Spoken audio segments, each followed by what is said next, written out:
Thank you, Mr. Speaker. From time to time in our nation's history, people of faith have stepped forward to call this nation to something greater.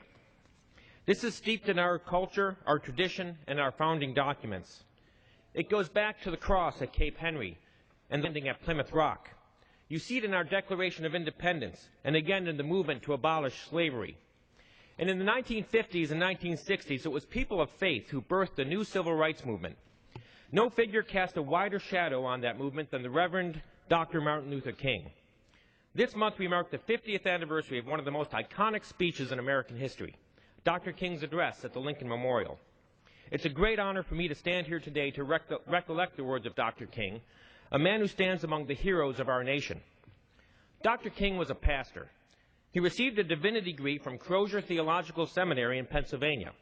His call to ministry led him to the Dexter Avenue Baptist Church in Montgomery, Alabama, from where he helped to plan the Montgomery bus boycott in 1955 in the church's basement. That Dr. King's actions were motivated by his faith in a just God is evident when you read his words. From the marble steps of the Lincoln Memorial, he used the words of the prophet Isaiah to articulate his dream of an end to injustice and oppression, that one day every valley shall be exalted, every hill and mountain shall be made low.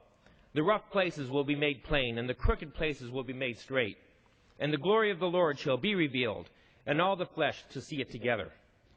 Martin Luther King, Jr. looked not for a revolution, but for an affirmation of the country's founding principles when he declared that we have come to our nation's capital to cash a check.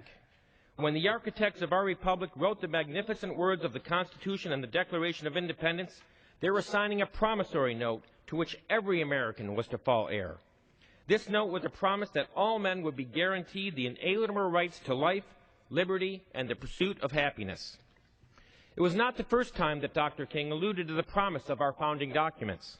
Just 4 months before the March on Washington, writing from a Birmingham jail, he wrote that African Americans had waited for more than 340 years for their constitutional and God-given rights.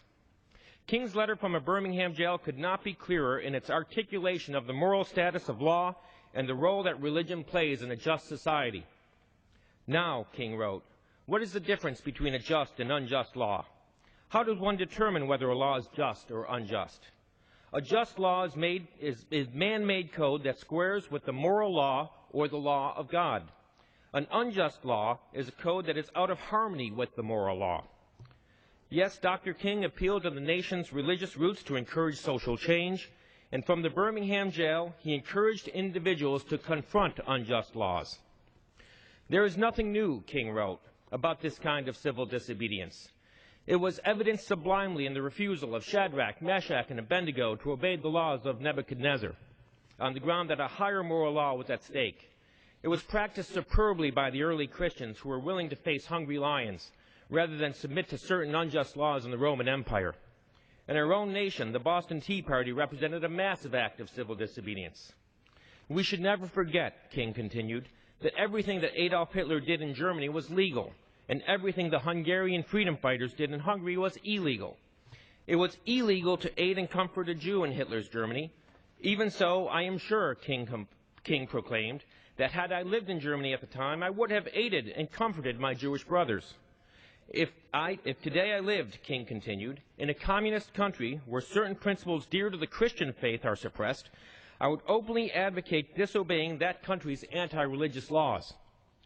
King's letter from a Birmingham jail and his I Have a Dream speech should be required reading for every American high school student and for every member of Congress. With the 50th anniversary of Dr. King's speech upon us, it is good to remember his words. It is good to appreciate all that faith in God and the moral law have done to advance the cause of freedom in our country. And it is good to reflect on whether policies enacted by government in our time are a step back from or show a rising intolerance of the religious freedom that has been instrumental in defining our country and defending our rights. I thank the Speaker, and I yield back. The gentleman yields back.